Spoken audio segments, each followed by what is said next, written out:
Finally, we are able to see you live. Yeah. Hi. So where are you based? I'm based out of New Delhi at the moment. Okay, I'll be coming to India to launch my next book next month. Wow. Which location? So I'll be in Delhi, Bangalore, Chennai, Mumbai, and Ahmedabad for the first trip. And then I'll come to North America, launch it in 7-8 cities, Toronto, New York, LA, and so on. And then in early next year, I'll go back to India for a second trip because I didn't want to take too many appointments in the first trip, you know. So if you get my contact from Matthew, just write to me offline, and then I'll tell you my plan and we can meet. Sure, 100%. 100%. Great. And we're streaming on LinkedIn. That's fine. What's the name of your book, Rajiv? What's the name of your book? So the book is not yet announced, but of course I'll tell offline when we are privately talking. I'll tell you about it. I'll tell my dear friends.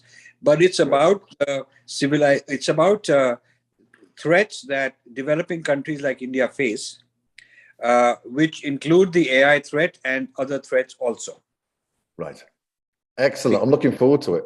Because they're all interconnected. You know, all these threats are interconnected. Yeah.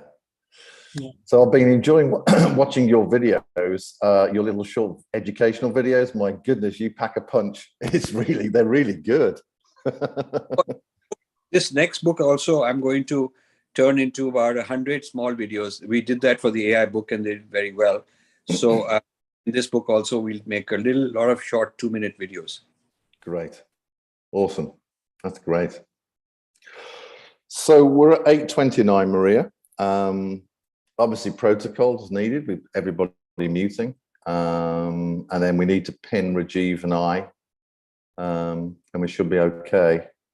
Just to remind people that they are not Maria McAndrew. There's only one. Hello, Maria, how are you? I'm good, Rajiv. How are you doing? Good. So where are you now? I'm in Ecuador.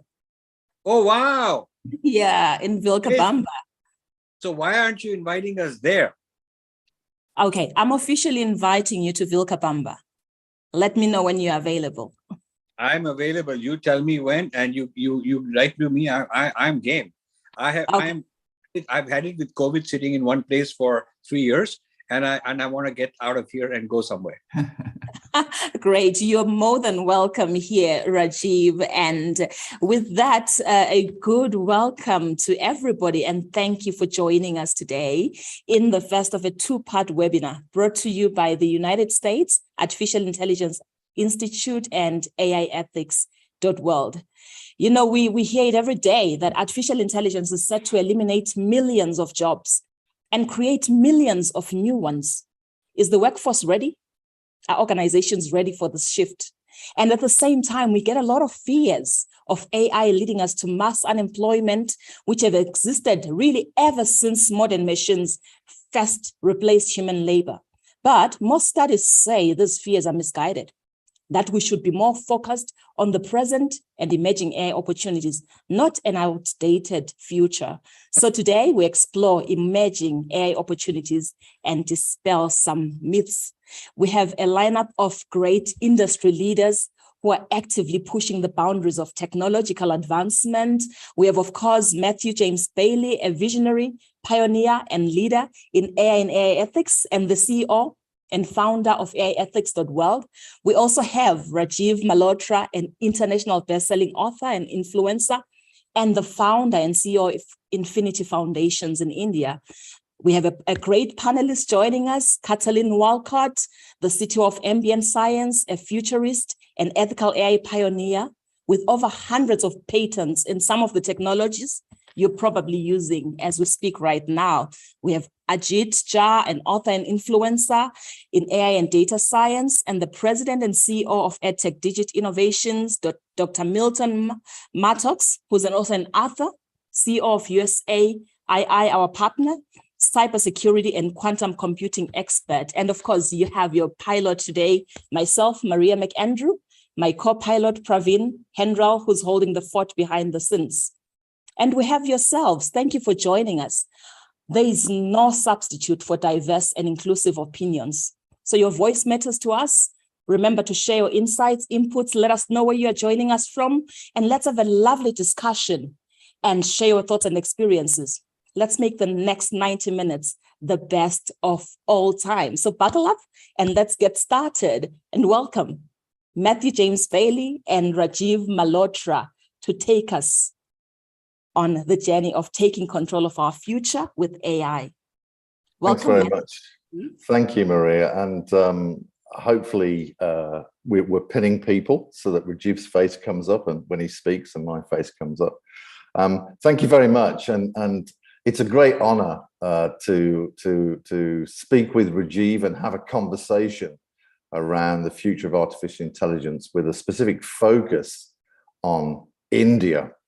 For those that don't know who Rajiv is an incredible individual, a very successful technology entrepreneur who has become a best-selling author and cultural and spiritual leader in India, and is very well known around the world. Incredible individual. So Rajiv, thank you for joining us today.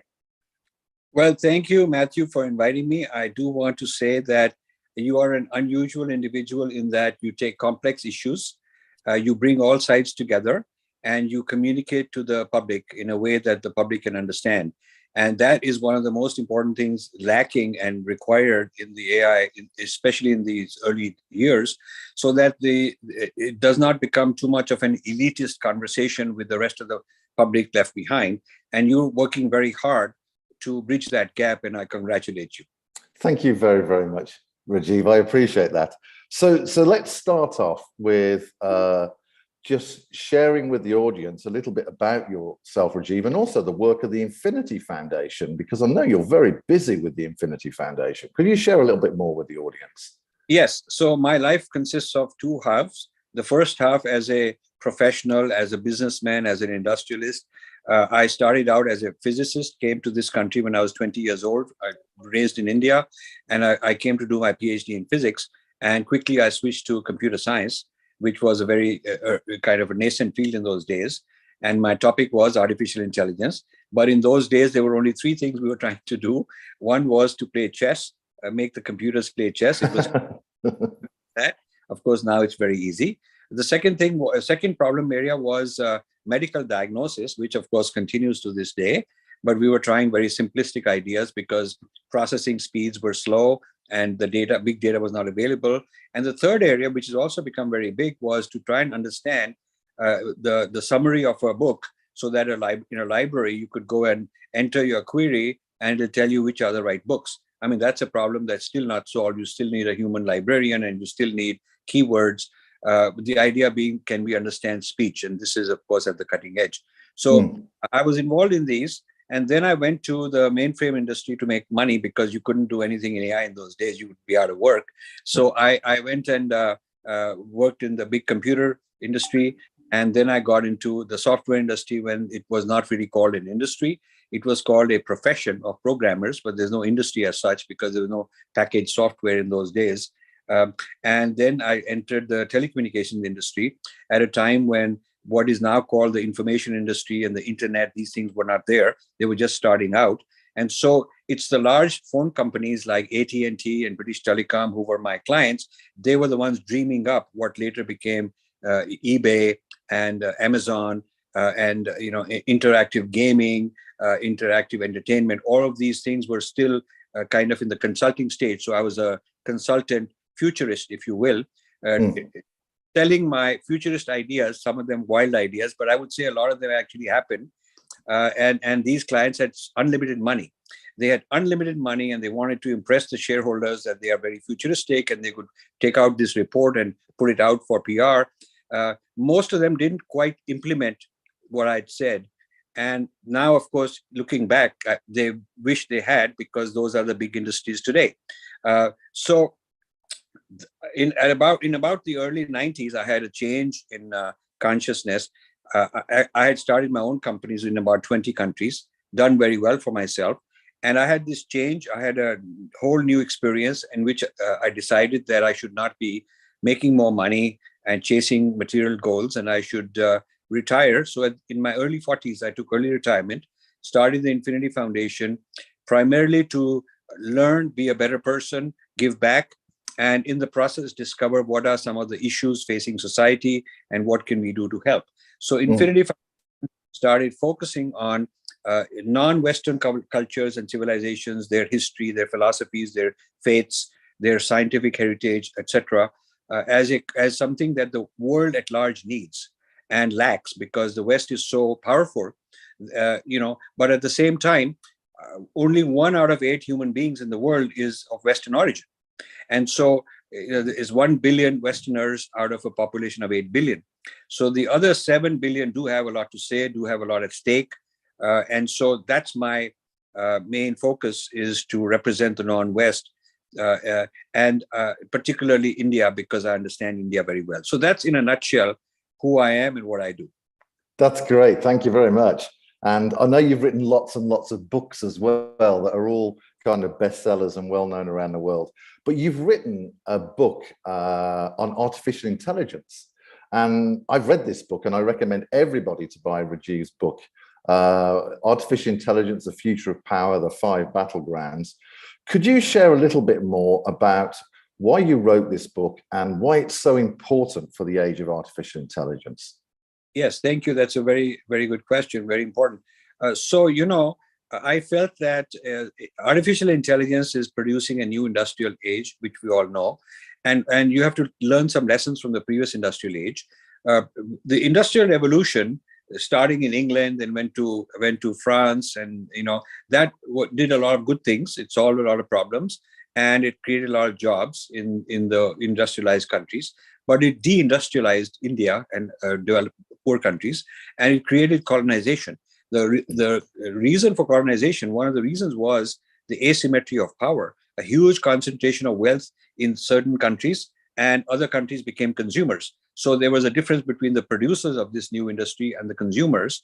And so, because of the concentration of technology and the concentration of money that resulted from it, it turned into a concentration of power, political power, and abuse of power. So the famous example is the East India Company, and I've compared East India Company with the Googles of the world today.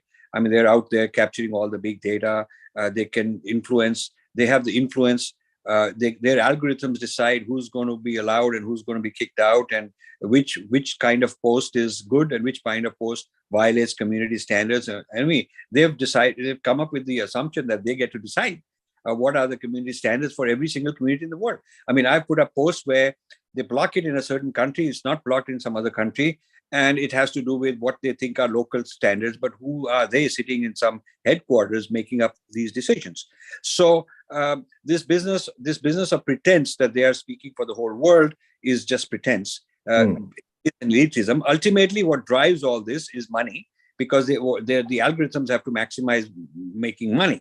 And so this is sort of a bit of a hypocrisy. And I decided that we need to speak up on behalf of the people who are not in the elitist position of power in these big organizations. So therefore, in a sense, what I'm doing is not very popular, but I've spent many decades doing things that are not popular, that are not going to get me elected anywhere, and I'm not going to get any awards. But as a man of conscience, I think somebody has to stand up and speak all this.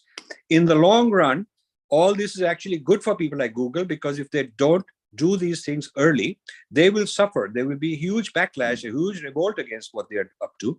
So that's why I wrote this book on the asymmetries of power, the abuses of power, particularly taking India as my case study to show what are some of the vulnerabilities, and the vulnerability of India getting recolonized with data being siphoned off. And even now, there is not a good policy enforced on data rights in India. I mean, there is discussion, there are a lot of white papers, the government has come up with all sorts of ideas, but you see things happening right and left that are not very right, not very correct for the Indian people. And it's also unclear whether the average Joe, the average person in India, the average Mr. Patel in India has enough say. So that's why I wrote. That's great. And I recommend everybody to read this. So that plays very nicely onto our next question. What role do you see India playing within the age of artificial intelligence? That's very interesting. India is a special country because it's a rapidly developing country.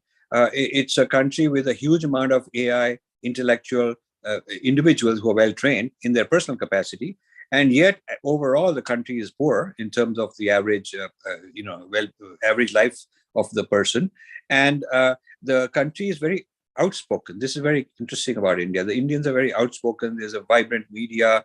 People don't hesitate taking legal action if they don't think something is fair, and they go around the world. Indians are very articulate, English speaking, and English is the language now of discourse everywhere. So Indians are all over and spreading influence.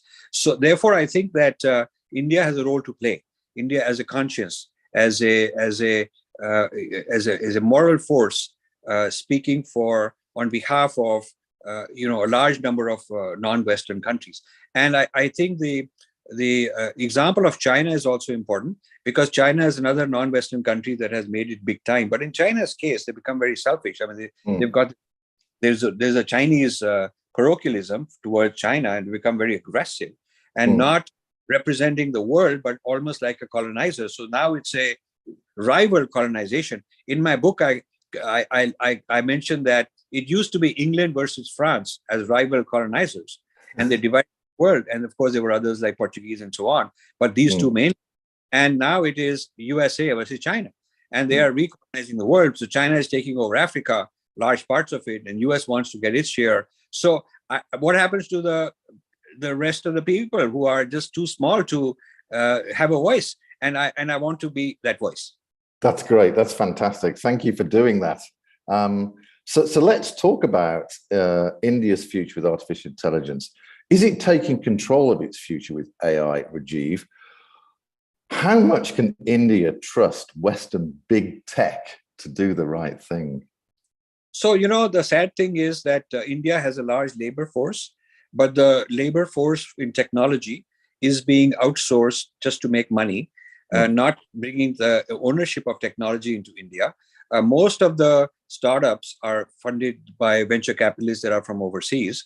They have the big money, the American venture capital firms and Google Ventures and Microsoft Ventures and Apple, they all invest in these companies.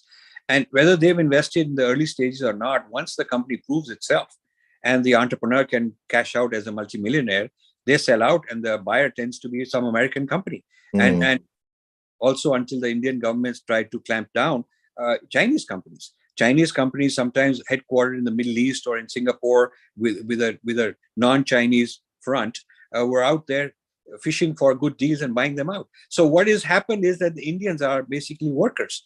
I mean, you could have a person who's a CEO and making millions of dollars a year, but the point is, at the end of the day, he doesn't own anything. He's not the owner. Ultimately, the ownership belongs with the Western companies, big companies, either as technology companies or as venture capitalists. So India has done well in training its workforce, but not done well in developing intellectual property sufficiently. I know there are a lot of unicorns and a lot of these billion-dollar market cap startups in India, and I'm very, very proud of it. I keep in touch with these people. I go to Bangalore many times and various other places. But at the same time, I worry that the share of Indian intellectual property is small. Even the patents filed in India in AI, most of them tend to be filed by Microsoft India and Google India and Facebook India, and not by India. And the very tiny percent of the patent, but it's Indian people doing the work. So you've got this international caste system, if you will, where the top ownership belongs to the West, and the Indians are sort of the middle management. They're providing a whole lot of the intellectual work, but they're not. At the end of the day, they can be hired, fired, and anything can happen. So a lot of Indians in their personal capacity are doing well, and they will do well. And if really things fell apart in the world in a serious way, the top 0.1% elites have enough money stashed away in Switzerland or England, London banks or US banks, they'll be okay. But the average 99% of the Indian is not lucky enough to go hop on the next flight and go somewhere. He's going to be stuck there. And I worry about that. So in that sense, I'm concerned that the policymakers have not looked at it this way. The policymakers, when you look at India's reports on AI, which I've quoted a lot in my book, the reports are written with heavy quotations from McKinsey and Ernst & Young and PricewaterhouseCoopers. So it's the foreign thinkers, think tanks that are putting together the plans and strategies and selling it to the Indian industry, and with the help of the Indian industry, selling it to the Indian government.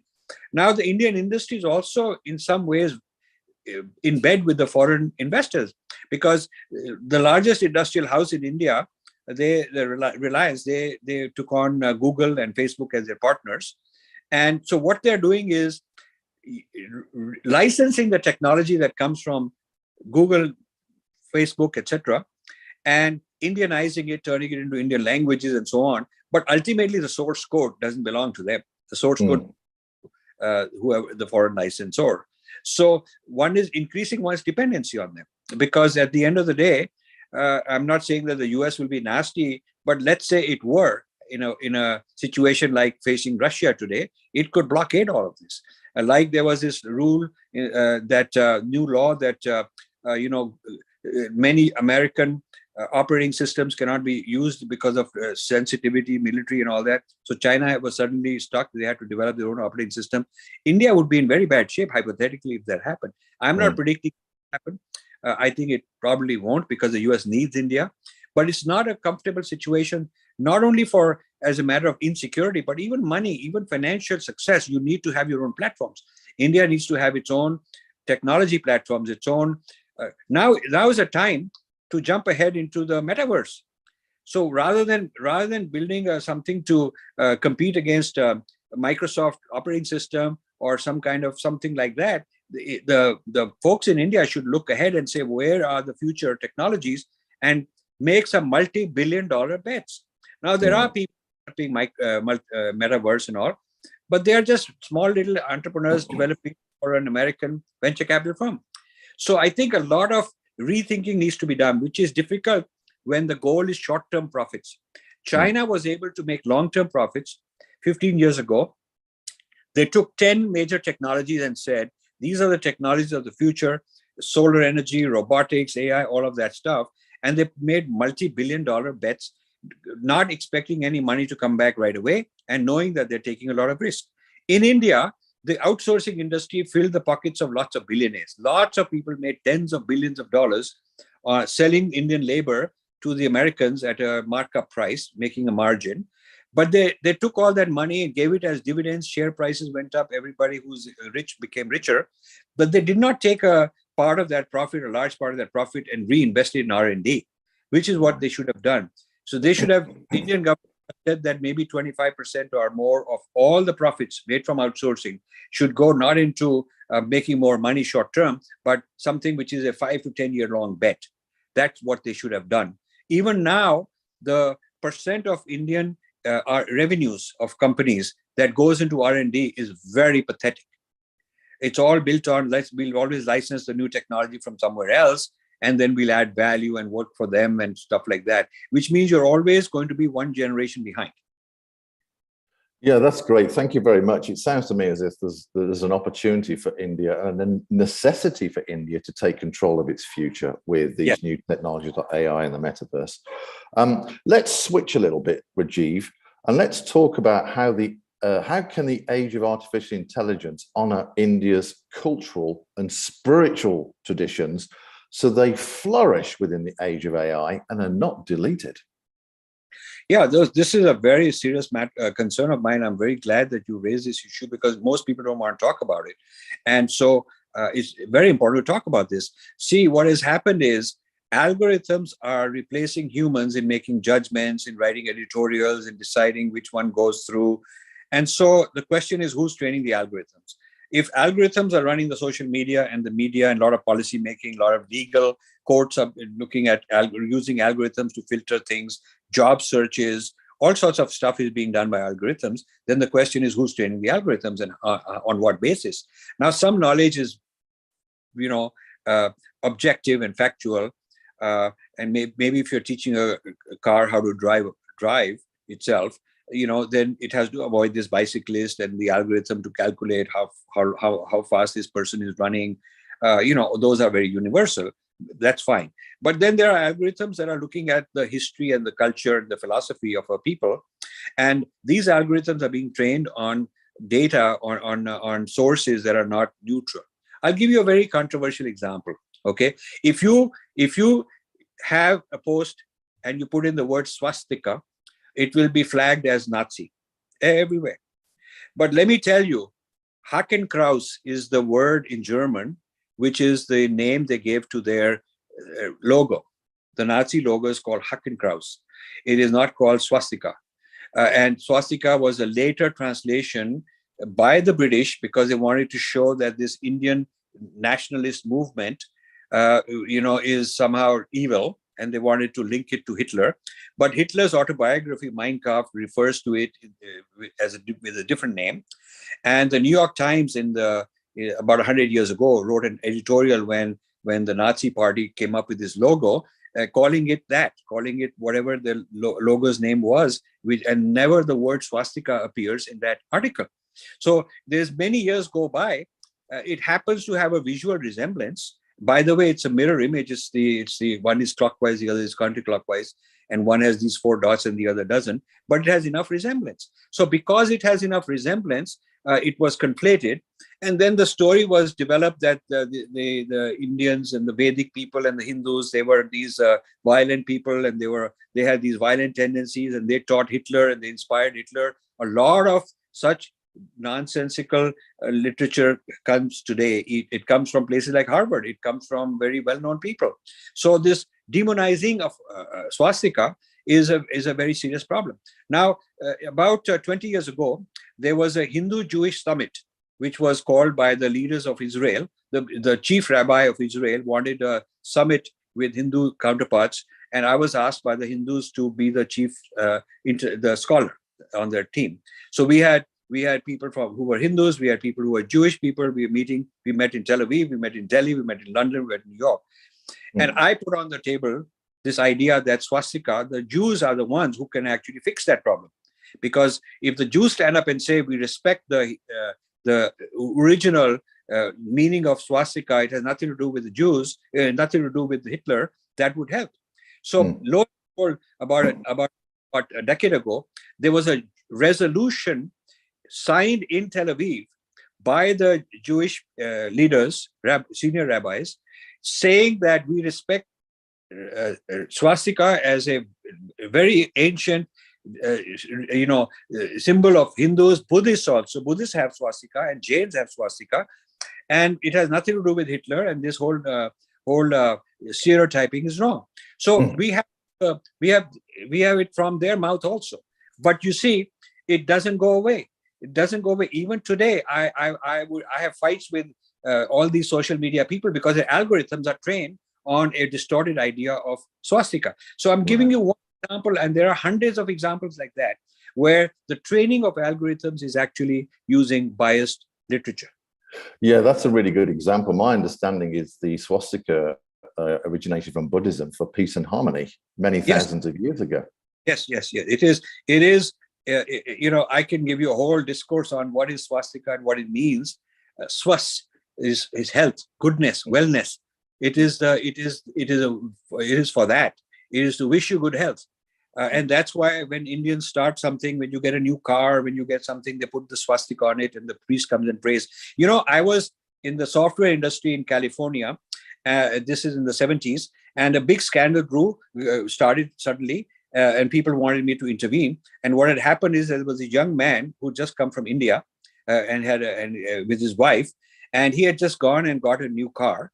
And more, like most Indians, he had taken it to the temple to get it blessed. And the temple priest had put big swastika on the hood of the car and blessed it for blessing purposes. So this guy came and he parked it in the parking lot. And it created a huge problem saying, my God, we got this Nazi working for us. And so by this guy, they called me, my boss called me and said, could you please figure this out? And I had to give a little seminar on this whole thing. You see, now that was like 1970s. But things haven't changed. The negative stereotyping of so many categories is very deep. So I wrote a book a year and a half ago called Sanskrit non-translatables. Sanskrit non-translatables means those words that do not have an accurate English equivalent.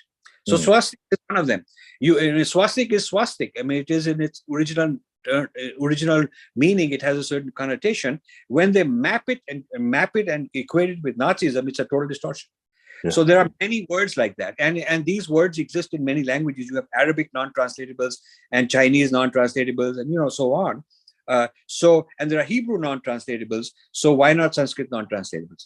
Yeah, I think we need to wrap up, but I think this is an important point. How data is a modern phenomenon, and there's a whole history of civilization data that isn't being taken into account, and therefore it's a biased reality that's coming up. Thank you for that, Rajiv. So one last question. What might Indian culture and spirituality look like in the age of AI in the year 2030? And you come up with very good questions, and I love this. So I feel that there's going to be a counter movement starting from Indian people or who are influencing worldwide, that says that the evolution of consciousness from within should not be compromised and turned into an evolution of intelligence from without. There is an introverted meditative process, and there is the extroverted AI-driven, machine learning-driven, which tells you what is right and what is wrong, and you become more and more passive, and you wear these goggles, and then there'll be implants in your brain, and somebody somewhere else pushing the buttons and the algorithms driving your behavior. That is extroverted enhancement of intelligence, which is happening rapidly with the AI industry. And the traditional consciousness movement, which is now very big in the United States, is big in Britain and Europe. The consciousness evolution movement, which is a spiritual movement, largely inspired from India, says that it is from within you that you raise your consciousness. It is not through these devices that you do it, and you are not a slave to the devices. You are going to enhance your own higher self and understand your higher self. So there is going to be this counter movement, and somewhere the two have to come together. So the technology of AI cannot be denied. It has a lot of good things. It can do a lot of good to enhance the mental capacity of people. But at the same time, it should not suppress and override the innate selfhood in us, the innate spiritual consciousness in us. The two have to coexist. And it is our human consciousness which has to control the AI technology and not the other way around. I think that balance has to be restored, and then we'll have a win-win, which is what I like you to champion, because you're the right guy. Thank you. Oh, you're so kind. Thank you for that answer. And you're absolutely on the money, that it has to come from within. I think that's brilliant. Thank you very much, Rajiv. So that's the end of our little talk. Where can people buy your book, Rajiv? So they Amazon, and they can type artificial intelligence. They can type AI and power. I might have one copy here. I will show you a little bit of propaganda. The website is aiandpower.com, aiandpower.com.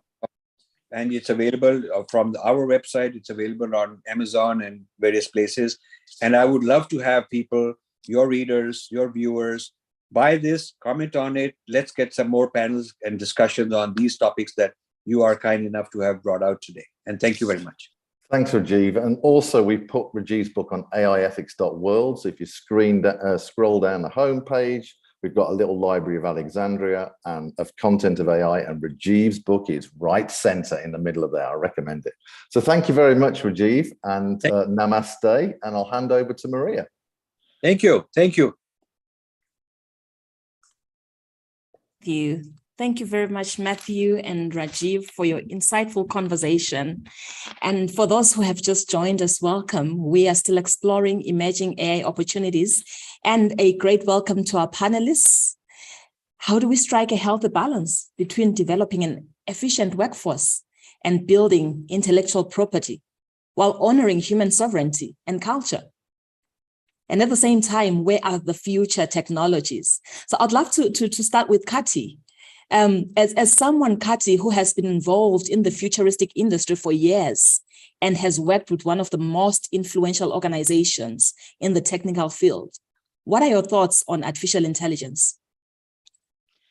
Wow, that's a very complex question.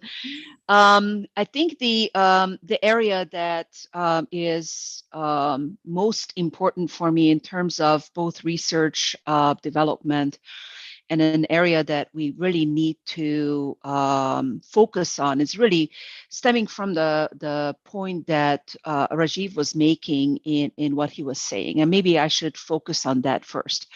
So artificial intelligence is not just pervasive in our life, but it's also representing the entities or the organizations, the corporations, the companies that create those AI systems. And just as Rajiv was, so eloquently highlighting, we need to have the ability for these AI systems to behave in an ethical and moral and culturally appropriate way. So when we are developing AI systems and we are going through the process of development and putting these AI systems into production, we are not just creating an AI system for the purpose that it was created for. We are also creating an AI system which is representing the cultural, ethical, moral norms of that organization. So it's actually a representative system of the organization.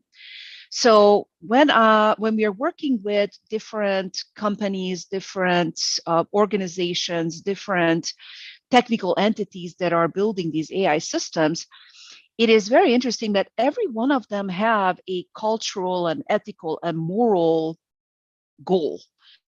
They believe that they are, and they are striving to be socially, ethically, morally conscious. They have the right goals and the right ethical framework around which they operate as an organization. Where we see the gap is that their AI systems don't always represent these ethical, cultural, moral goals in the same effective way as the organization is behaving, whether or not, behaving in terms of society, behaving in terms of business, behaving in terms of industry. So the next level of AI evolution is both the ability to build these AI systems so that they can behave according to the goals and the set parameters of ethical, moral, cultural behavior that the organization has, but also to be able to enumerate these values in a way that others can understand and others can compare the ethical AI behavior to their own goals and their own way of behavior and the way that they would like to partner with others that are in a similar societal plan or societal goal or cultural norm, or even looking at things like Society 5.0 behavior or different financial goals, or even personal choices that they want to make. So some of the work that is in progress is evaluating, number one, how do we evaluate what the organizational, cultural, moral, ethical goals are, and how does their AI system represent those goals? Is it able to achieve and enumerate those goals in a way that are quantifiable? How do we provide some ability to really enumerate that in a public forum? And then how to create the standards around that so that we can create a comparative that has value and it's providing an equal level of measurement. Because what's happening today is there are standards that are coming from a technical development perspective that are defining different ethical and moral goals for AI. And those standards are built with the best of intentions. But when we are looking at different customers, the definition of their cultural, moral, and ethical goals and the technology measurements of ethical AI achievements that are quantifiable sometimes are very, very far apart. So connecting the two is not a simple conversation saying, well, the ethical or the moral goal of being carbon neutral, and yes, this AI system is behaving in a carbon neutral way. If it would be such a simple definition, then we would not need to have the brilliance of Matthew and Rajiv, who are really thinking through the complexity of or organizational, societal, ethical principles, and the disconnects to the AI systems, or the disconnects with the AI systems that represent those organizations. So we need to have the connections. So the methodology that we developed in AI ethics.world is really connecting the dots. It's taking these ambiguous, more, I would say, analog definitions of ethical and moral goals and figuring out how do we actually connect that to measurable metrics, telemetry and data that can actually quantify and provide that data set that says this AI system that this organization has developed is actually able to demonstrate what the organization says in a way that allows me to compare my own organizational, cultural goals and norms with that AI.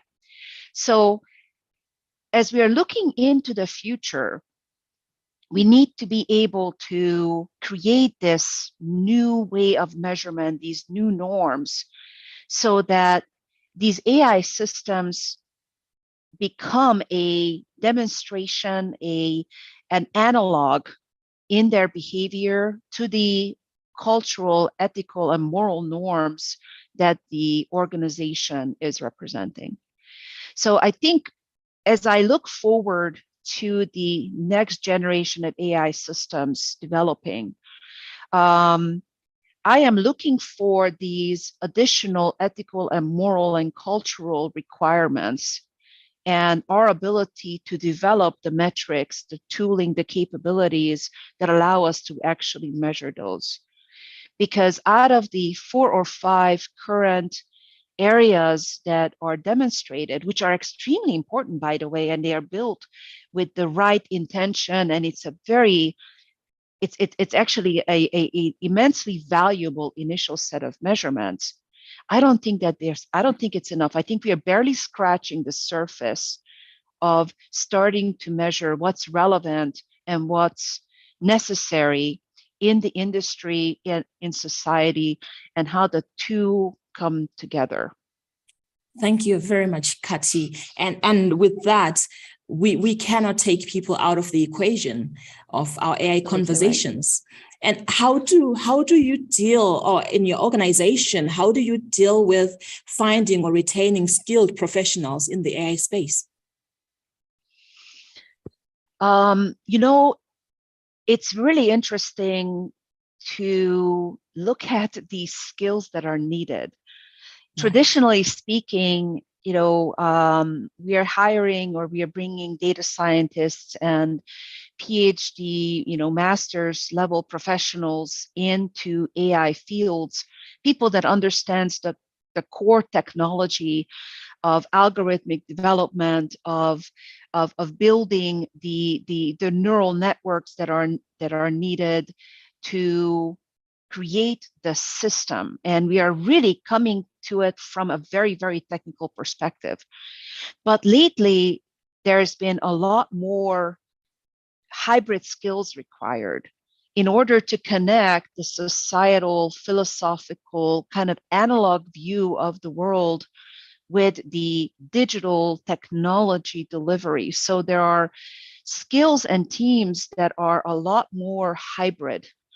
And this is why I am so excited to be one of the co-founders of AI ethics.world, because it allows us to bring in the two sides of the equation and work together to build a system that is effective for what the future of society needs. So we need both sides, and we need people that have skills both in technology and in the understanding and the derivatives, the extraction of derivatives that are needed from the non-traditional computing engineering, computer science type of background. And I think as I look forward, as I work with different universities and I sponsor or work with PhD and master students who are working on their thesis and they're working on their capstone projects, I highlight and I emphasize the need for them to look at some of the softer skills and some of the more analog areas in philosophy and theology and in society, in the ethical and moral concepts, cultural understanding, cultural anthropology, so that they bring those skills into or along with their traditional computer science and engineering background. I think as I look forward to the next generation of brilliant PhD computer scientists coming in, they need to have this level of understanding so that the next 15 years we have the ability to develop and achieve some of the vision that Matthew and Rajiv and others in this conversation are highlighting. Thank you very much, Kati. Let me quickly jump to Dr. Milton. I mean, as a solution-focused senior executive and technologist with more than 25 years of success spanning multiple industries, how do you position opportunities in the AI domain for the AI workforce and the global skills gap? Thank you. That's a great question. And I'm going to piggyback off of what Kati was saying. Because I think this will fold directly into these opportunities. I think, I generally look at AI from the perspective of quantum computing and cybersecurity. But I think the thing that's going to be interesting, I think algorithmically, we will meet the needs that are out there. We can train people to look at algorithms and build these things, to look at all the different programming languages, and to do those things. But the piece that's going to be challenging, which we've been talking about today, is how do you build in that ethics? How do you build that piece into it? And how do you take care of the cultural biases that occur literally globally when you're building out these artificial intelligence systems, which will lead into these opportunities that I would discuss. And so some of the things that we're discussing here at USAII is that, we want to look at the what I'm calling the ethical mores that go along. It's a set of rules that's based on the cultures that we bring to the table. What is right, what is wrong? And it's not just a US culture, Western culture, Asian culture, it's all the cultures. And so how do we bring those things together? How do we harmonize those things and then build in those ethical mores so that these systems, as they're making a decision, that they make good decisions. And I put that in air quotes because it's subjective on what a good decision is, but that's what the ethical more set of constructs will help the AI system do. So what do we do, right? We focus on making sure that individuals are trained in the basic fundamentals of artificial intelligence, as well as cybersecurity and data science and things like that. And all of those things sort of fold in. But once they get that basic, there's another level that we need to take a look at and make sure that we bring into it. And that is, what do you do? What's the ethical consequences of the code, if you will, that you're writing? And we want to make sure that individuals get those types of training, if you will, discussions and things that we can actually go about doing. And again, we want to make sure that it's not just one culture over another culture, right? It shouldn't be, again, predominantly US or Western or Asian or whatever. It should be a combination of all of these because we all bring a rich thousands of years of culture to the table. And so how does this manifest itself? Let me give you a simple example. One of the biggest challenges today in developing artificial intelligence and AI as in an EV or electrical vehicle industry, is that the way we drive today on the roads and things globally is based on human visual cues, and sometimes sound, but it's generally visual cues. You see a stoplight, you see a stop sign, you see people walking across the street, you see all these sort of things. And so the challenge that companies, the EV companies are having, let's say a company like Tesla, is that how do they get to full self-driving capability where the cars can fully drive for themselves in a system, if you will, or ecosystem that's based on human cues? They have to bring in a lot more data. They have to then write the artificial intelligence algorithms. And this is the challenge that they've been having. So once you get this in there, and how do you make a decision, you being the AI in this case, I'm going to personify AI, how do they make a decision on certain things that we as humans, we do in split seconds? For example, as this happened to me when I was learning to drive many years ago, a car is driving down the road. You got cars coming in the opposite direction. A squirrel then runs across the street. As a human, I check my rear view mirror and I make sure that no one's behind me, and I press the brake, and because I didn't want to hit the squirrel. My father, who was in the car with me teaching me to drive, said, whoa, you should have just kept going because there could have been other things going. You could have caused an accident if somebody was behind you. And I thought I had taken that all into place. AI would have to make those decisions, but what do they base that decision on? Do they hit the squirrel?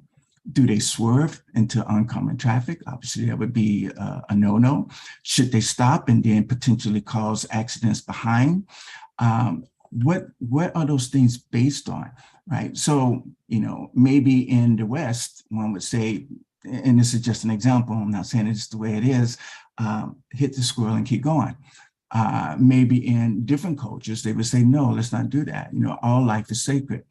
And so we would need to look at individuals who have these thinkings, but to be different.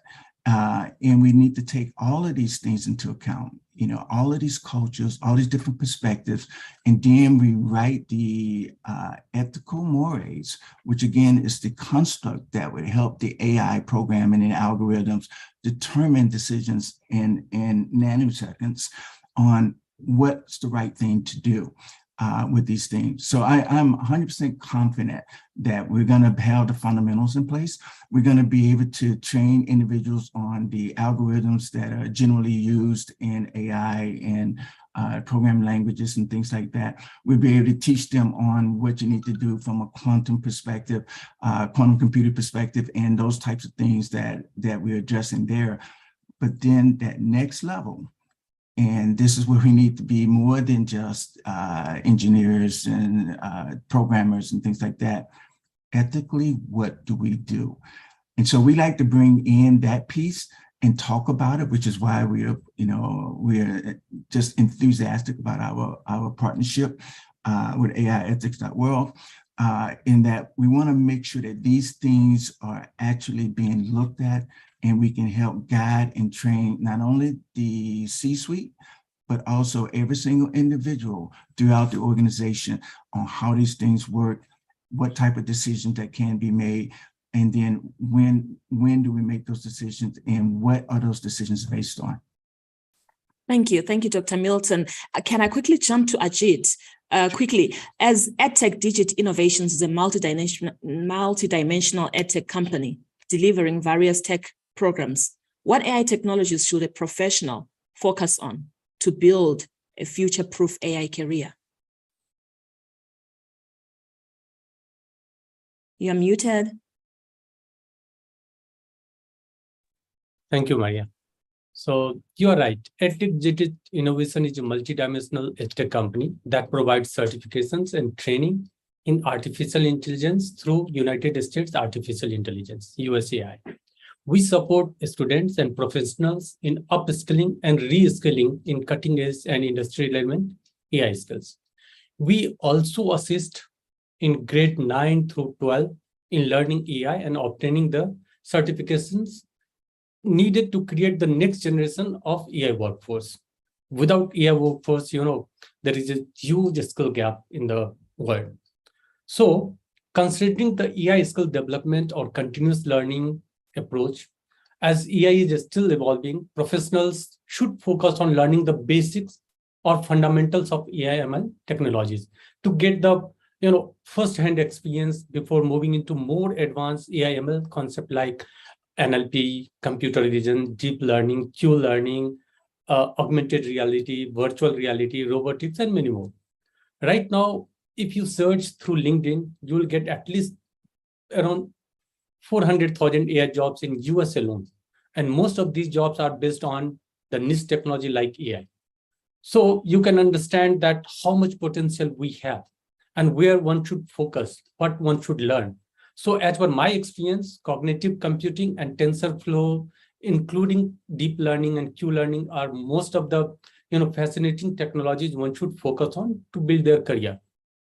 Nowadays, the majority of information and work is completed by robotics that is powered with AI. So robots do this not like the old robots which were not having any kind of emotions. Now robots like people from SoftBank robotics have feelings and emotions also. It means we are moving towards from artificial intelligence, artificial general intelligence to artificial super intelligence, where machine or robot can think and suggest also immediately, like we human do. So this is all based on the neurons in the mind. Similarly, we have neurons in AI also. So, that way, AI is being used in every aspect of our life. Thank you very much, Ajit. Speaking about that, let me come back to Kati. Do you believe that super specialization, maybe as a machine learning expert or NLP expert, is beneficial for obtaining more AI opportunities as an individual, or that one must simply be an overall expert in the AI domain? I think that every individual that is working in a AI team has very specific value and very specific, and they answer very specific questions. So when we are developing AI systems, we are not just developing systems by ourselves. Very rarely you have a single individual developing an AI system. So it's a mosaic of people with different skills and different capabilities that come together that build these systems, all the way from experts that are defining the data models and the object models, the type of data that needs to be brought in to reduce, things like bias, like Dr. Mattis was saying.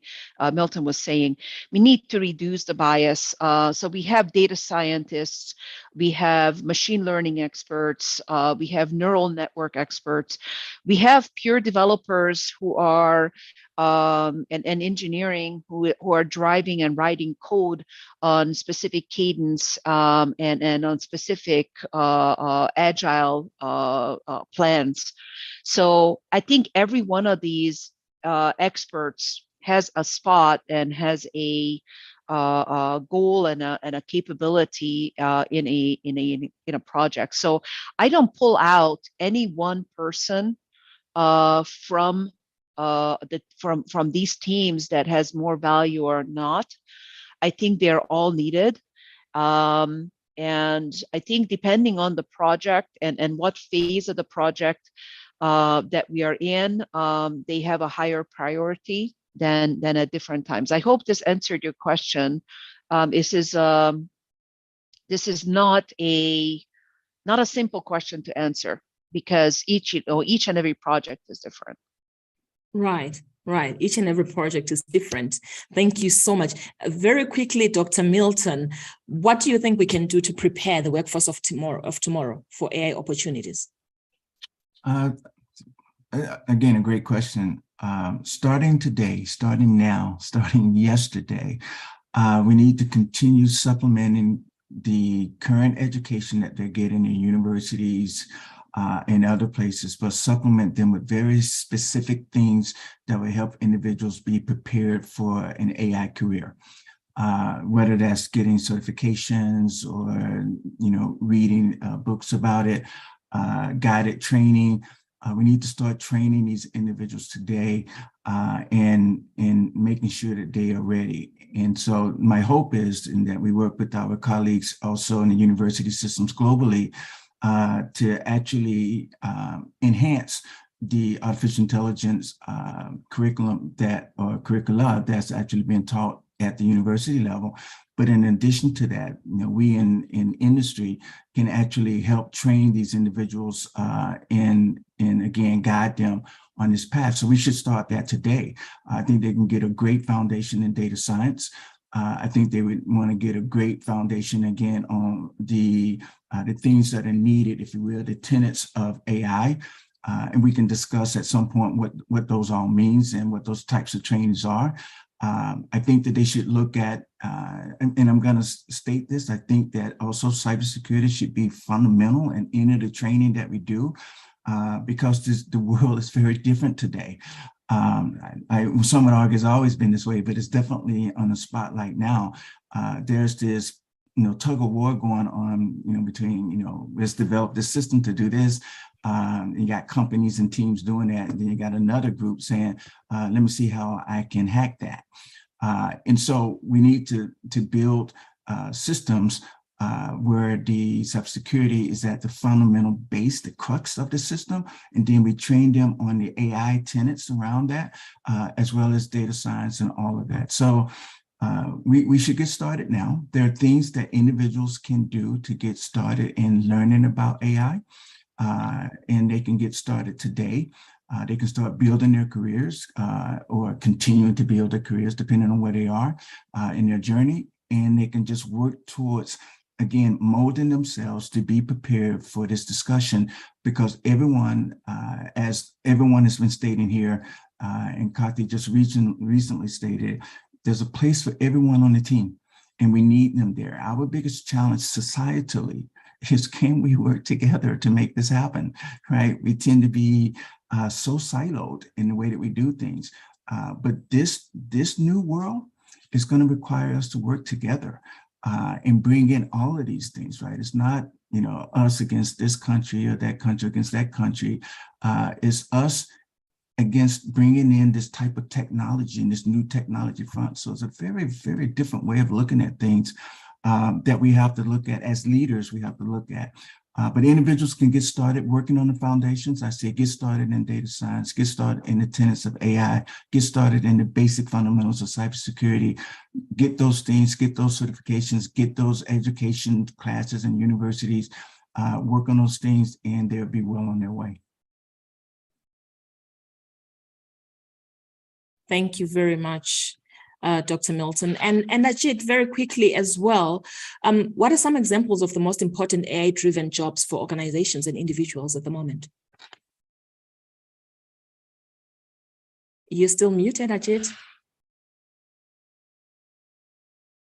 Just to reduce the background noise, generally I go on mute. So thank you, Maria. This is one of the very vital question for every professional, in fact, for everyone, because AI is in its emerging stage, and here roles cannot be defined like as per the years of experience, like we have in legacy. Experience in legacy technology like mainframe and others. For example, we are having more number of years of experience will just climb the ladder. Here in AI technologies, AI ML, one should have the core understanding of AI ML so that more knowledge you have, you'll climb the ladder. So few of the top-notch positions in artificial intelligence and machine learning is AI ML engineer, AI consultant, AI scientist, and for senior folks, CAIO, Chief AI Officer. Chief AI Officer is something that organizations are interested in hiring nowadays for senior person. So there is no need to be in coding, or CAIOs has to develop any application in AI, but they need to know the holistic view of AI and all its subsidiaries, all the subsequent technologies. Similarly, AI professionals can work in data science as well, because there is a very thin line difference between AI and data science. So AI professionals can work as a data scientist, data science engineers, data analysts, and senior folks again can work as CDOs, chief data officer. So all these positions are very, very powerful and fascinating. So one can choose as per their knowledge and experience. Yeah. Thank you very much. And I would like us to jump quickly to a question from the audience and about data AI democratization. It is seen as the latest trend to make AI accessible to a wider audience, including those without expert knowledge. Kati, do you think this is beneficial to organizations, seeing as technology applications can become templated? Could you give me a little bit more context to this question? Because I think this is touching on two different things. One is AI and the other side is data. Which area do you think that is most important for me to cover? Let's talk about AI democratization at the moment. Okay, AI democratization. So this is a very interesting question, because I am not sure that we can democratize AI without data. I think that Rajiv was really focusing on something it's extremely important, which is the sovereignty of an individual and their data, and the management of agency of data as far as an AI is concerned. Until we resolve this conundrum, I do not believe that AI in itself can be democratized. So let me just spend a second on this.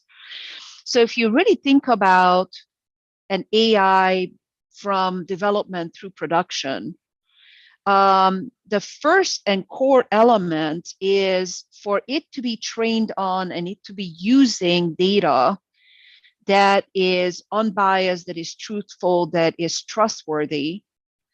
Plus, it's to use data that is coming from a trusted source, with the data being assigned to that source that is actually the owner and the originator of that data. So essentially, data sovereignty, digital data democracy, and agency of data is extremely important in the life cycle of that AI. So when we are talking about democratization of an AI system, I think first and foremost, we need to look at the data and how data is being used in that AI system through planning, design, training, and production. So we need to figure out, how do we provide this data sovereignty and data agency back to the source and originator of the data, who is not the individual or entity or that is actually providing access to this data. There's a difference between agency and ownership.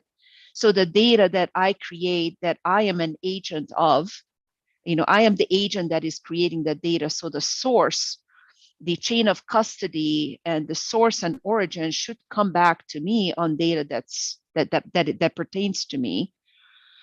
And it should happen to you as well. And if we would truly have the democratization of data, so true data, digital data democracy, then we should be able to provide a chain of custody all the way back to the originator of that data, not just the person or the individual organization, corporation that stores that data and amasses that data and provides access to this data, but all the way back to the individual. Because if we look at the societal impact of the digital data economy, then we are beginning to look at the inequality in the income, the revenue, the monetary potential value of that data as it is participating and delivering additional knowledge and insight through that AI that is using that data. This is a quite unexplored area as of right now in looking at the democratization of AI as an overall concept. But I think it's something that we definitely, and I would say desperately, need to do some work on and do research and development and quite a bit of technical innovation in order to get to the point where we can actually answer the question, and the extremely important question that you're asking, because I don't think we currently have the full ability and capability to create a democratic model for AI. Thank you, Kati. And Matthew, very quickly, your thoughts on that? You're bringing me on the panel. Yeah. I agree with everything that Kati says. She said it so eloquently. I can't add anything other than what Kati just said. She perfectly said it. What I will say is that at the moment, the majority of artificial intelligence is being built on a house of sand. What do I mean by that? What I mean is there is no source agency of data. Data is being taken from the source without the source being involved in that and receiving remuneration and being involved in choosing how their source data is used for training artificial intelligence. So she's absolutely right. Until we have source agency of data, then we can start building artificial intelligence on a house of rock in which the owners of the data, the source origins, are participating, getting remuneration. But this is more important. It actually bridges a trust issue where people are now participating in choosing how their data is used to build artificial intelligence and are now included in the AI revolution. And I speak about this in my book, is how do we bring the general public into shaping the future of artificial intelligence through what Kati talks digital democracy, i.e. them basically having ownership of their data and then being able to, because they have control, they're able to choose, and nations will have a lot more data because people are giving a lot more permission into the development of artificial intelligence. And so what we have a choice that Kati's talking about, data democracy and digital democracy and source agency of data, is that this now brings literally a wave of inclusivity and participation from the human civilization into the development of their new AIs that will be serving their artificial intelligence. And that's a huge opportunity for any nation that values freedom, values democracy, and values sovereignty. Thank you, Matthew. And thank you so much. You've all been a wonderful, great panel. Before we go, we have one more question from the audience. And in 30 seconds, Dr. Milton Ajit, if you can answer this, how do you also ensure that there is diversity in the workforce to avoid problems with biases in data? I'll start. Love this question. One of the things that we are doing here in the US, and we're going to do it globally, is that we're reaching out to all parts of the community, not just those who have traditional access, but those who generally are left out. So we're putting together a program right now that we're going to work with HBCUs, it's historically Black colleges and universities here in the US first, and we'll do something similar in other communities around the world, where we bring certifications to this select group. Initially, we are putting together a program where they either get scholarships, indoor, depending on the age group, we actually provide the initial certifications for them, of fundamental certifications free. And the reason for that is that we want to bring people to the table. You know, it's generally things get developed And then as an afterthought, let's go out and reach into these communities and bring them in, right? By the time the systems and things are already set up, the structures are already in place, let's bring them to the table now so that they can have a voice in how we structure and what we do with AI as we go forward. Thank you. Your thoughts, Ajit? Yeah, Maria. So I have some, more points what Dr. Milton had just stated. So to my mind, AI is not biased in itself. So we human we human develop AI application. So based on the input provided. So we intentionally or unintentionally create biased AI applications.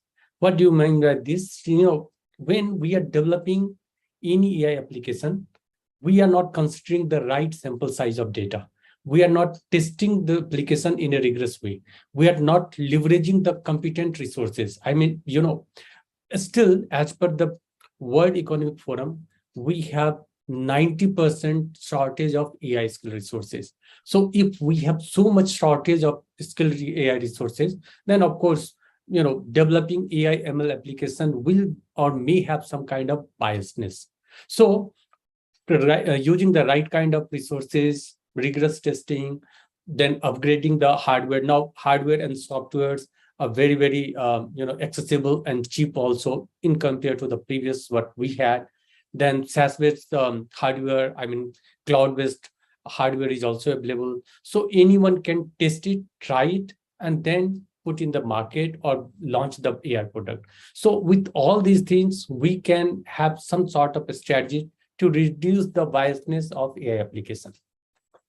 Oh, thank you so much. This has been a lot, indeed, a large in my culture, I'll say a large bone to chew. And I look forward to continuing this conversation next week, Wednesday. And great things are accomplished when great minds come together. Continuing, thank you so much, Kati. Thank you, Dr. Milton, and thank you, Ajit, for being such a wonderful panel. We'll continue next week. And we cannot talk about AI without talking about AI ethics, as Kati put beautifully in the beginning. And for that conversation, Matthew, you can proceed and take us through your presentation. Sure. So thank you, everybody, for joining us today. Very much appreciate that. How long do I get, Maria? All right. I will give you 11 and a half minutes. Oh, I can't do it in 11 and a half minutes, but what I'll do is I'll try and do it in about 12 minutes, something like that. And in the Q&A, can we make sure that we catch the partnership announcement? Maria? Okay, great. All right. Okay, let's play. So I've got quite a number of slides, but I'll speak to them briefly. As we've been speaking about culture today, and what we've recognized is there's a diversity of culture within our world, and those cultures should be honored and not be oppressed or deleted based on one civilization worldview.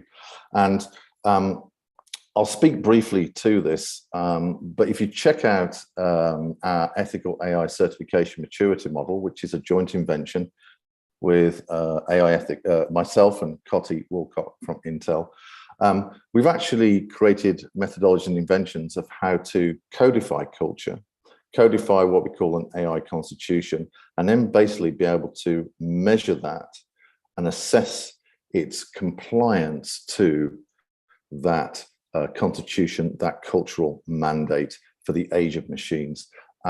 It's new in the market, and it's going to help us to really leap forward in this age of machines so that culture's honored, which is really, really important. So let me just share a few things with you here. So since the dawn of human history that we know about, human intelligence has developed culture. And culture has expressed itself in ethics, values, and beliefs. And actually, ethics, values, and beliefs also create culture. And culture creates civilization. And this is really important. Culture creates civilization. Civilization does not create culture. Okay. Culture comes from within. And when there's a collective agreement, then we can have a civilization.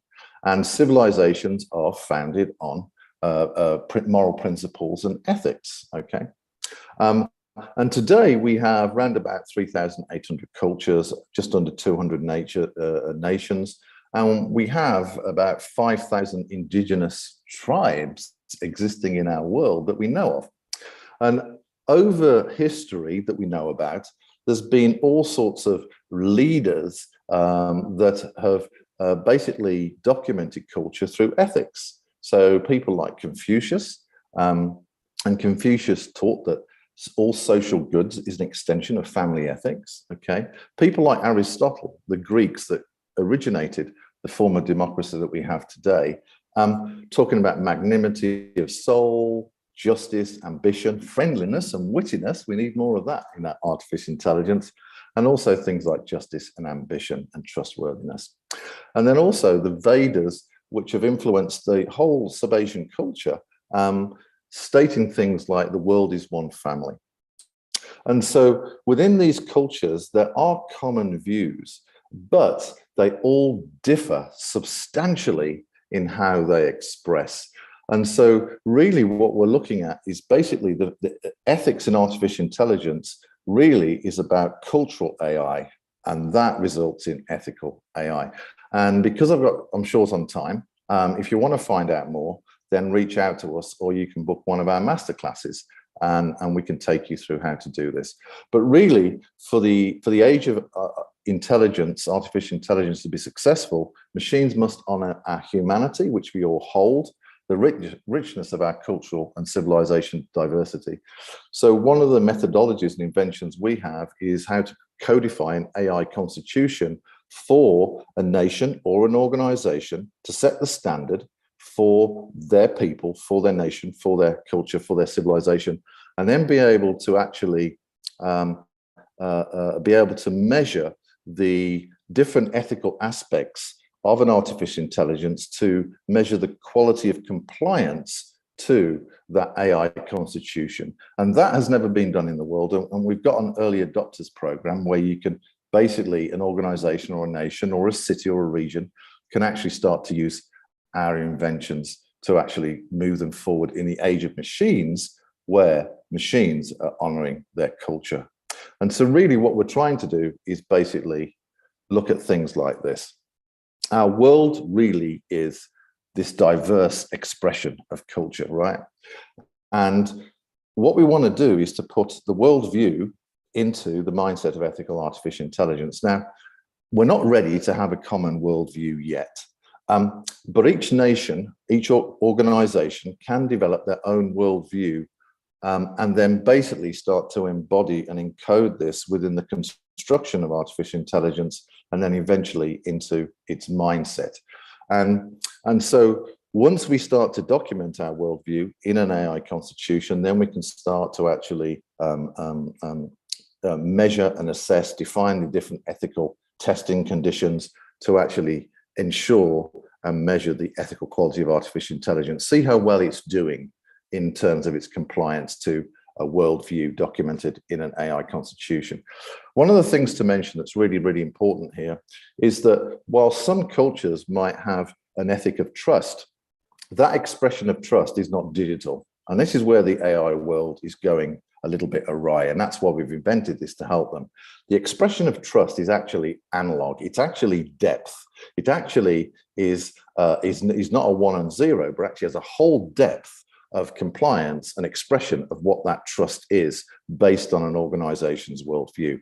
So one organization saying, hey, we have trustworthy AI, and another organization saying, we have trustworthy AI, won't be able to be measured in terms of its compliance to a particular worldview unless they start to use our ethical AI certification and maturity model, which will measure the degree of compliance of any trustworthy AI or responsible AI or any AI, actually to see how well they comply to the worldview, where they're doing well and where they're not doing well, where there's alignment and where there's not alignment.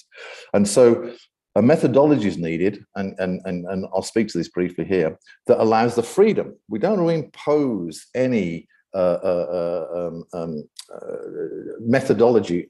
We don't impose any worldview on any culture. We want each culture to have develop its own worldview, give them freedom to be able to take charge of their future with artificial intelligence, and the methodology to define, measure, and assess the degree of compliance and alignment of an AI to a particular worldview. And this is what we call the ethical quality of AI. Really, it's a truth test. And really, this is where we're heading. We're actually heading towards developing a nation or an organization or a city or a region or a tribe.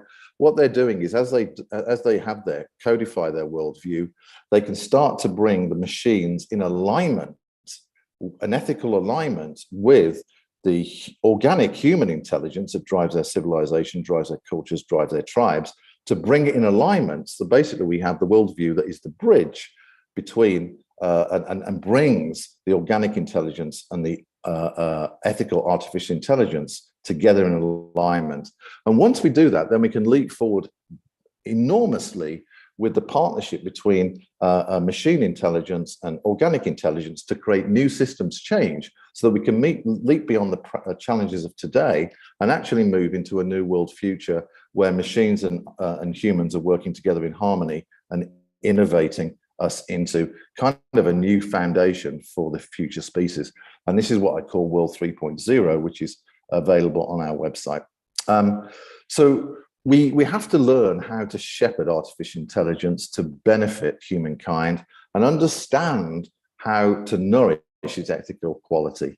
And the more that we nourish the ethical quality of artificial intelligence, then the more it will nourish us and do well in society, do well in industry, and do well in our environment. This is important. Now, we spoke briefly about AI and data. AI and data are profoundly intertwined. The two cannot be divorced. So when we think about ethics for artificial intelligence, that AI constitution, the codification of the moral principles and the ethics that we can then measure in fine granularity, the different ethical aspects, and then come out with a result looking at the degree of compliance and degree of ethical quality to that worldview, that AI constitution, we have to incorporate data as part of that. And so data ethics, which Coty spoke to, which really is about source agency of data, has to be deeply understood and incorporated within ethical mandates, ethical principles, and ethical measurement. You see, data is the oxygen that gives artificial intelligence an understanding of its context and purpose. If the data is unethical by logic, then the artificial intelligence construction itself is unethical. If we have ethical data, then we're building artificial intelligence that has a fundamental ethical foundation. And this is really important. So privacy of data is a good start, but that really doesn't go to what Coty speaks about, which is source agency of data. And that's why I said earlier that the majority of AIs basically are being built on a house of sand and not on a house of rock. Now, what I would also say is this, is that because different civilizations, for example, the EU have GDPR and the US has something that's non-GDPR, if you build an artificial intelligence in the US that does X, Y, Z, and in the EU, you want an artificial intelligence that does X, Y, Z, then we have an unethical alignment because the fundamental data, ethical data quality in the US doesn't match the EU standards. And therefore we can't import it because of an ethical problem. And so what we're going to see is a real conversation around this sovereignty of data and also about the ethical quality of data that's being used to build artificial intelligence. And until civilizations understand this and nations understand this, then we're going to have some real issues with importation and exportation of AI technologies. Just briefly, this is the ethical AI certification maturity model. Just briefly, you're probably aware of Alan Turing that developed the Turing test to assess the human quality of AI by asking subjective questions to achieve objective outcomes, basically seeking truth and knowledge. And so effectively, what Coty and I have done is taken that and to create a methodology to assess the ethical quality of artificial intelligence. And this is about seeking truth and knowledge through a series of subjective questions that can be measured, assessed, and then basically certified. And then we can start to see the degree of quality of AI. And there's all sorts of different aspects that you can, ethical aspects that you can document in your AI constitution. And there's all sorts of different ethical aspects that you can start to measure that determine the ethical quality of artificial intelligence based on your worldview. So these can be digital factors, human factors, cultural factors, policy. It's all there.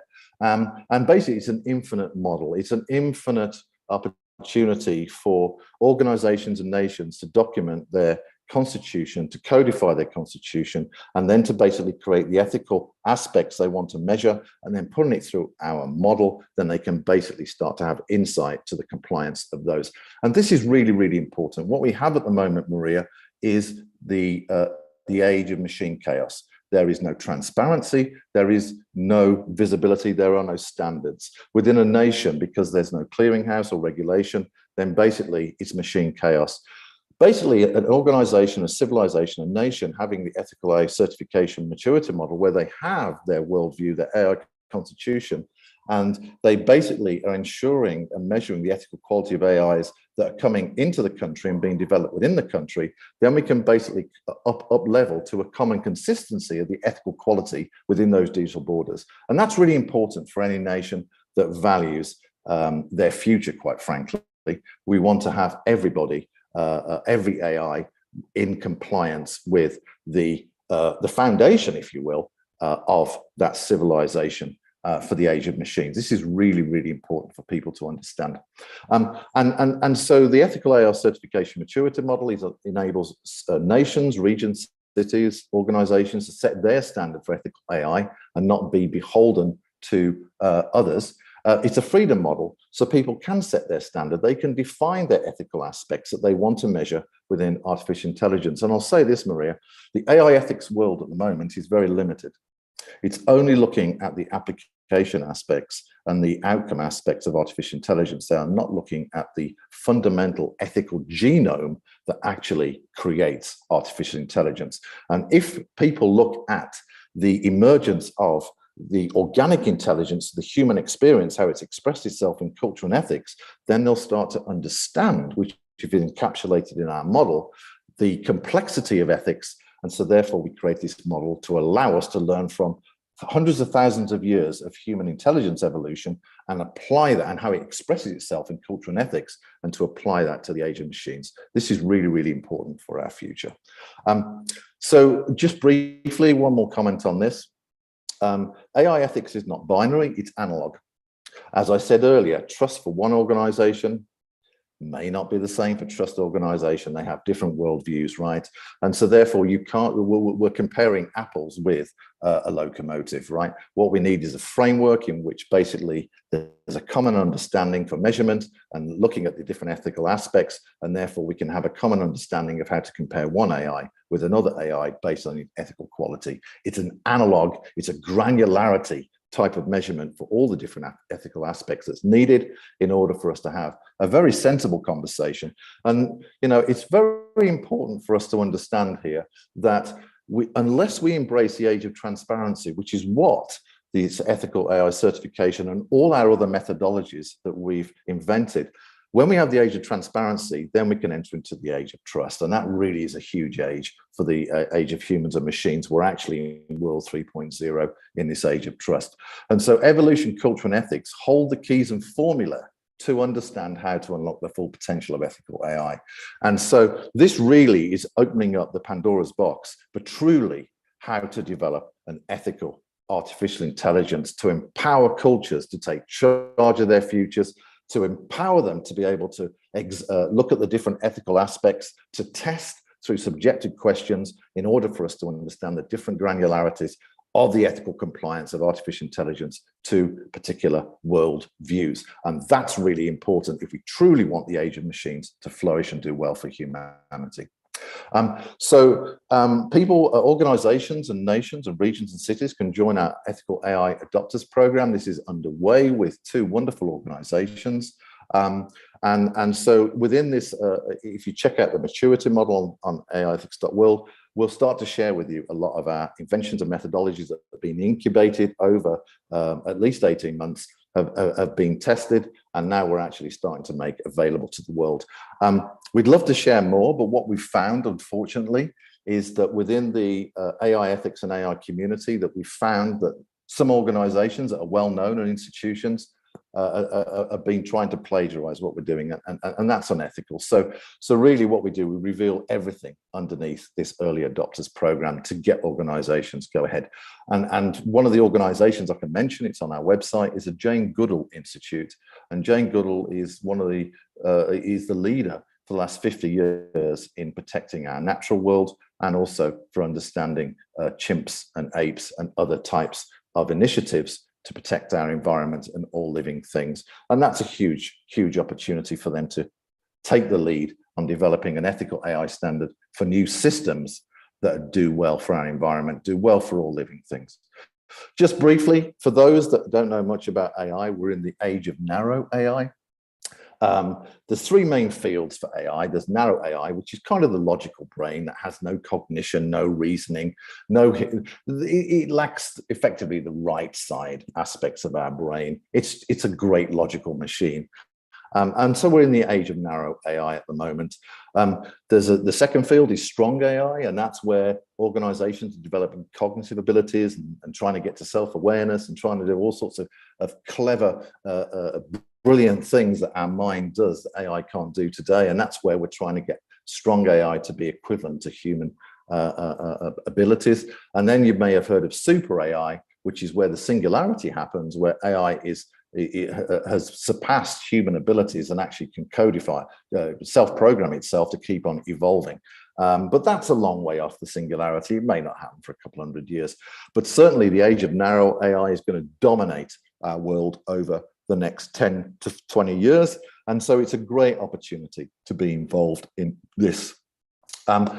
Briefly, there's a huge amount of investment going on around the world. Nations are investing huge amounts of money in AI. So, it's a growing market, predicted to be $15 trillion by 2030. It's a great career move. There's lots of countries investing in AI infrastructure, and really AI is going to become the new data worker. So what we'll start to see is jobs will become more creative, because AI is not creative. It's a great logical machine. It's a partner in business. So what we'll start to see is new jobs emerging where AI does all the logical work and basically is a partner where we're doing more creative stuff. And that's really important. That's exciting. It will improve the human condition, because actually we're actually in our creativeness. And that is a beautiful space for us to be in as a human species. Briefly, I'm a big fan of cricket. And AI is being used in cricket as a new umpire to see whether people are in or out, to check to see whether people are cheating. AI is being used in everyday sports and things like that. It can even be used to assess competition and develop tactics to beat the competition. And obviously AI is making our life much simpler. So things like voice AI and conversational AI and chatbots and things like that. We're using our voice to interact with machines, with the digital world, and that puts us at rest. It's quite easy. Although I have a British accent and my USG Grand Cherokee will not understand my accent. So we have a little problem with accents, but there we are. And there's a great YouTube video of some Scottish guys being stuck in a voice AI elevator where the AI just doesn't understand their thick Scottish accent. Worth watching, it's really good fun. And then so over the next decade, probably into the following decade, we'll start to see more robots, and self-driving cars may happen. I think they will start to happen in the next 5 years, where they'll start to happen more and more on our road. There's lots of some taxi services are self-driving today in communities, and that's really good. I think we're going to see more self-driving vehicles. There was a report recently where a self-driving truck delivered goods, I think it was in 10 hours, that typically would take someone, a human person, a couple of days. So I think we're going to start seeing more of these self-driving vehicles. And obviously robots is something that people like Elon Musk are working on, but I don't think we'll start to see those in mainstream society for another 10 years or so, because there's so much cleverness that we need to invent within these robots to even be welcome within society. So I don't think we need to worry about that too much. So if you want to become an AI ethics leader or an AI leader, we're launching our ambassador class certification in September. This will run from the 22nd of September to the 27th of November. It's 5 weeks with a 1-week break. And we do group discounts available. We are offering a couple of scholarships, probably 3 scholarships. So if you write to Maria at aiethics.world, you can find out more about you or your company joining these AI ethics courses and becoming certified as an AI ethics ambassador. You can find out more on our website under our certification tab under Academy. And so this is something that we're announcing today. Now, you'll see under the certification, and this is why we're so proud of our partnership with the United States Artificial Intelligence Institute, is that we're offering 2 career paths. Our career paths is in AI, AI ethics, ethical AI, and leadership, and that has 4 different certification levels. We have champion, ambassador, which is we're offering now, leader, and then for those that are really want to lead global systems change, then we have ethical AI pioneer. But what you can do as you take these courses, we know that AI ethics is fundamental to enable the AI revolutions. It's a great career path. But for those that basically want to kind of move into more of a developer and develop their skill sets in specific AI technologies like deep learning, neural nets, machine learning, cybersecurity, or data science and others as well, then you can hop into the certification path for the United States Artificial Intelligence Institute provide. So what we're doing here, to Milton's point, is we're complementing university courses. We're basically making it accessible.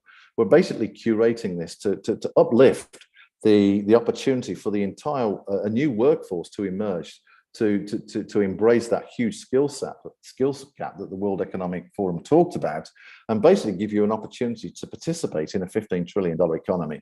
And so really, it's probably a job for the future, really. And so do write to us about the aiethics.world masterclass that we're running in September. If you go under masterclass, then you'll be able to register. And if you're looking for a scholarship, then just write to us and let us know about that. But as I say, we're so proud to work with the United States Artificial Intelligence Institute because they have all the tech stuff, and that's really exciting. I'm a geek, and so there's so much tech stuff that's going to be emerging from that too, which is really quite exciting. In terms of the call to action, let me just check. And here we are, the United States Institute for Artificial Intelligence. There we are, fast track to future ready leaders. Love it, there we are. So I think that's probably about it. Let me just check the presentation just to see whether there's anything else. I think that may well just be it. Let me quick have a look here.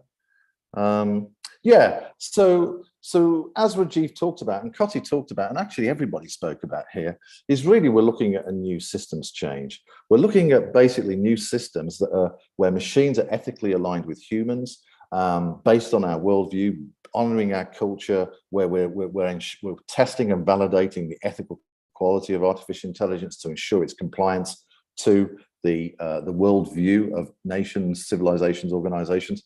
And so we're in a new systems change. And so really what this event's about is to encourage you to participate in creating a new model for this age of humans and machines. And so with if your organization, nation or region is considering the artificial intelligence or considering how to bring ethical AI into as a beneficial partner in your organization or within society, big journeys begin with small steps. And so we have a lot of masterclasses, we have consulting, services that we provide available to help you with small steps. What we're doing is basically giving people masterclasses for them to get familiar, show how it actually works, get them up-level them into the age of ethical artificial intelligence, and then basically support them going forward. So that's really important. So it will be thrilling if we make everything ethical, right, and honor our cultural mandates, this age of intelligence. We are venturing into a new territory, but our goal is for all artificial intelligence to be genetically ethical in all world experiences, in commerce, societies, environment, space, and for human advancement. What we're looking at is platinum standard futures. This is where we got purely ethical artificial intelligence that are aligned with our worlds of humans, worldviews, and basically is a beneficial partner for the human species. And really what we're looking at is an intelligence-based partnership between humanity and the age of machines, right? And how to bring them together in ethical alignment, allowing for diversity, allowing for granularity of ethics, right? So that's really, really important. So things like responsible AI and trustworthy AI are good starts. They're working to best practices, but they will fit into our ethical AI certification maturity model for their measurement and compliance, so we can compare apples to apples and bring them into the ethical AI timeline for the age of machines, which is where we need to head into, based on hundreds of thousands of years of understanding of how intelligence has expressed itself in culture, in ethics within human civilization. We should not miss that. And so the human story won't stop there. We're not going to just stop in the age of machines. We're going to keep going into futures that we just can only imagine. And what we're doing is creating a platform for the future generations in which they can be liberated to innovate and thrive and take us into a fulfilling destiny on Earth in partnership with our planet and also amongst the stars. Thank you very much, Maria. I'll stop there. Oh, thank you, Matthew. Thank you very much. And that was really, really insightful. And we have more to look forward to next week on Wednesday, on the 31st at 10 a.m. Central Time. So it's been a great pleasure spending the last 90 minutes with you. We need to say something. Okay, go ahead. Right, just briefly. Sorry, everybody. So one of the important things we've been talking about today is basically how do we empower cities, regions in the future of artificial intelligence. They all have their founding principles. They all have their cultural mandates. They all have diversity within their jurisdictions. And so we're proud to announce that we will be putting out a press release this week as a partnership with Smart Cities America. Now, Smart Cities America, Americas is a global ecosystem of over 3,000 cities that we'll be making education courses, AIethics.world, and also the United States AI Institute, making those courses available to train the city leaders, the city stakeholders, for them to take charge of their future with artificial intelligence and to shepherd ethical AI based on their values, based on their culture, based on their worldview, and to ensure that if they procure artificial intelligence, they're able to test it to ensure that it complies with their worldview. So we're going to be putting out this press release of this huge opportunity to take our educational content and courses into global reach with 3,000 cities. So we're excited about that. Thank you very much, Maria.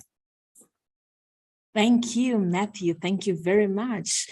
And with that, thank you everybody for joining us. Again, as I said, we are continuing this. Go and register on our website, on LinkedIn. We'll also be live on LinkedIn next week, Wednesday at 10 a.m. Central Time. We will have Foster Gamble, a researcher, co-writer, and visual designer for Thrive 1 and 2. He'll be joining us on a fireside chat with Matthew. Don't miss it. And a huge big thank you to our marvelous speakers. Rajiv, if you are still here, thank you for joining us, making time. Thank you, Kati, Ajit, and Dr. Milton for sharing your brilliance. A big thank you to our partners at the United States Artificial Intelligence Institute. Please check out their website, usaii.org, and check out our website as well, AIethics.world. And to my co-pilot Praveen, thank you for holding the fort behind the scenes. And I cannot leave the stage without saying thank you to you, our audience, for joining us today. And we look forward to sharing this space with you again next week as together we prepare for a future we want to see. Because tomorrow belongs to the people who prepare for it today. A good thank you to you all, and goodbye.